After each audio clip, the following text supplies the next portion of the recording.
Now,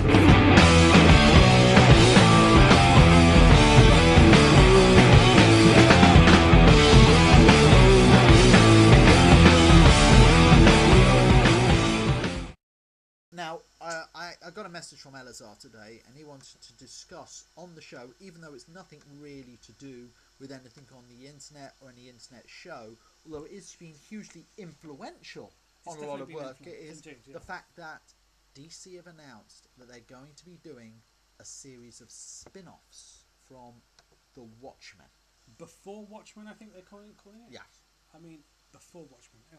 Even the title's sort of like, oh my god. Well, to me, it's like, well, before Watchmen, surely that's under the hood that's already been written. Well, what surprised me about this was not the DC. Well, there's a couple of things that surprised me, but the first thing that surprised me the most is, even beyond the fact that DC are doing this, has been the fan response has actually been so muted. Yes. Because I remember a year or two ago, the copyright holders. Joss Whedon does not own the copyright. The copyright holders of Buffy the Vampire Slayer, because they couldn't get Joss Whedon involved in a new film, and they couldn't get Sarah Michelle Gellar involved, said, right, we're going to go off and we're going to do it with somebody else. Right. And the fan response was like mental. They were like, we want nothing to do with this. How dare you do it? The fans made out, even though these people, like in the 90s, had paid Joss Whedon quite legitimately for this product and everything, were like, this is morally wrong, how dare you, blah blah blah, and they've ended up having to cancel it because the basic feeling was from the fan response was that people aren't going to see it. They just boycott it. Whereas the response to the Watchmen has been very muted, but I'm actually wondering is because the Watchmen came out 20 years ago. Well, and when I said because this version of the Watchmen that's being done, none of the original creators are involved. Except for Len Wein, who was the story editor. Somebody like him might sound story editor or whatever, but the fact of the matter is that Alan Moore and Dave Gibbons were in England and they went off and they did their own thing. The first person who saw any of the issues would be John Higgins, who was the colorist, and these three people in England were producing the comic, and then DC would just get the finished product, and they're going to be now going beyond the original, but nobody involved with the original is involved, and part of me is like, what's the point? Because it's 20 years later. And also what I find bizarre about it was the Watchmen, it wasn't so much, doesn't feel to me as a product where you can split firstly, I don't feel you can split the characters up. It felt to me like it was a story. It was a proper story with a beginning, middle, and end to it. And the characters worked because each one of the characters, they weren't rounded out characters like, say, Superman is or Batman is. They were characters who served a purpose within what was needed to tell that story. And I can't help but feel that to take any of those characters away from the other characters and away from that story, you're going to lose, I don't know how it's going to work. So the idea is that Rorschach, the comedian, Dr. Manhattan, Nite Owl, Ozymandias and Silk Spectre are all going to have their own separate mini-series. And then there'll also be a Minutemen mini-series. But this is a Watchmen prequel. And again, you think, well, hold on a sec, why is there a Watchmen prequel? Because Alan Moore had created such a rich history already. But it's got to be a prequel because at the end of the Watchmen, why do it? Rorschach's dead.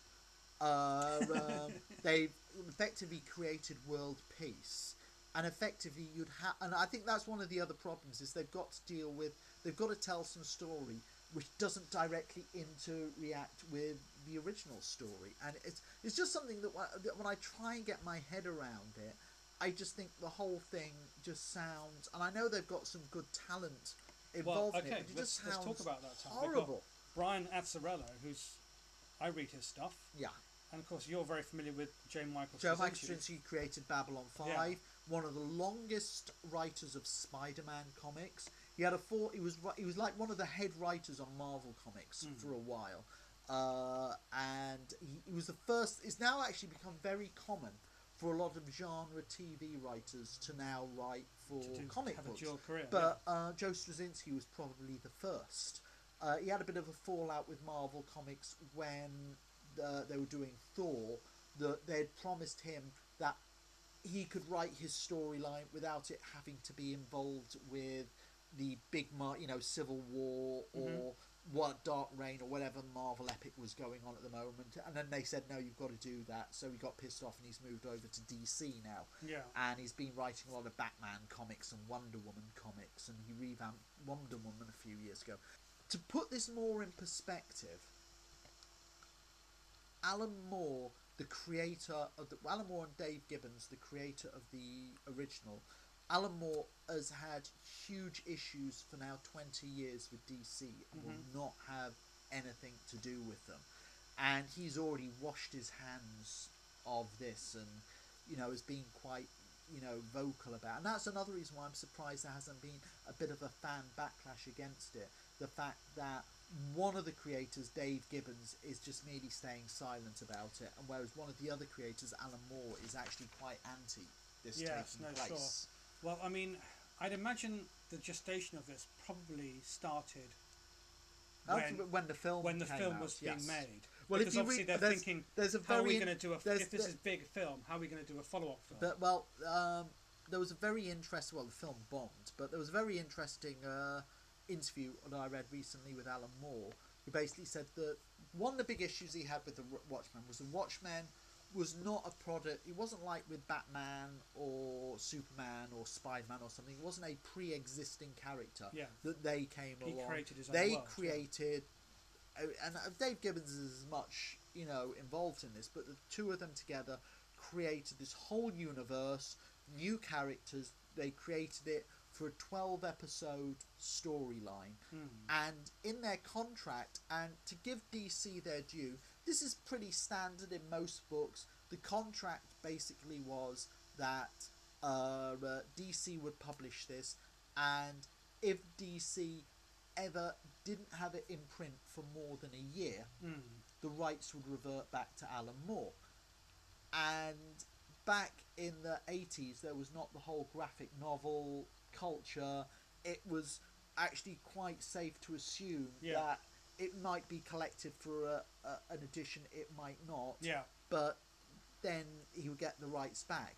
And in fact, Watchmen was one of the first comics really reproduced in this way, and it's never been out. It's like something like its 30th printing at the moment. Well, that's the thing. It's been such a successful book, and never needs. They can never let it stop being out of print.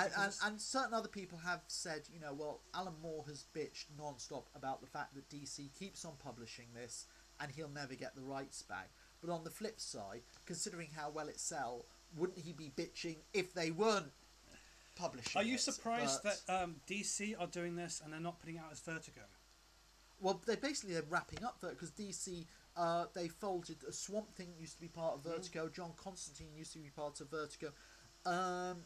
DC have basically I'm not surprised because there's a whole new editorial crew in DC at the moment. And of course, there are regime, and they went through this whole 52 thing where they cancelled their entire line of superhero comics, ended nearly 50 years of continuity, and have rebooted the entire line. I think calling time on things like Action Comics when you're reaching numbers like 800 and 900, but there was a lot of people. Number one, you think, but at the same time, it's been financially huge. I mean, from my own perspective, I thought this was horrible thing to do, but it has been extremely financially successful for them. I'm sure it has, and good luck. But I personally am not interested. Yeah. In the reboot. I'm kind of like, yes, they've got some nice talent behind this. I would rather they use this talent to create something new. For me, something in terms of the Watchmen universe that's being done, that's not even being created. I mean, I'm surprised they're producing so much. I mean, I would have thought they might have just released one mini-series, see how it goes. But it seems to me they're doing a whole pile of stuff. And, I don't know, but... are you going to buy it? I honestly don't know. It's one of those things where I don't want to read it. I don't but it's what I will probably do is flick through it in the comic book. You know how if they release a film, if they do an iPad free copy just to test it out, or if it was in a comic book store, I'll flip through it. Sometimes people can surprise you. Look at Battlestar Galactica. Yes. The original creator Indeed, was not involved in the reboot of that, and what a spectacular film that was. But this to me smacks like the sequel to Gone with the Wind they did a few years back, or something like that. It was if for me it's almost like as if the studio said, let's do a prequel or do a sequel to Casablanca or to Citizen Kane.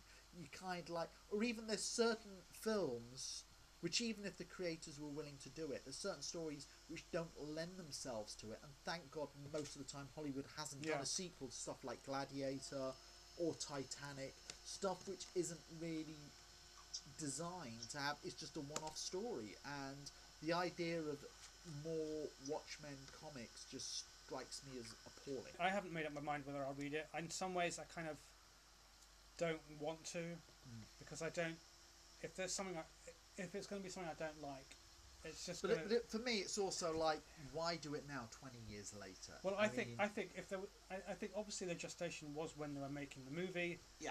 The expectation was it was going to be big. It didn't turn out as big as they hoped. It didn't make the kind of money it needed to warrant a sequel. But I'm sure the wheels were in motion so they could make a sequel, get it out there.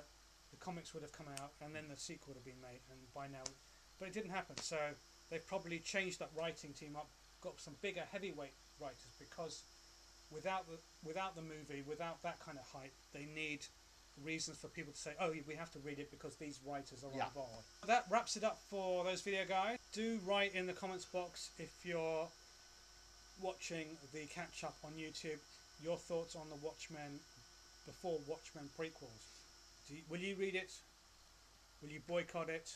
Are you looking forward to it?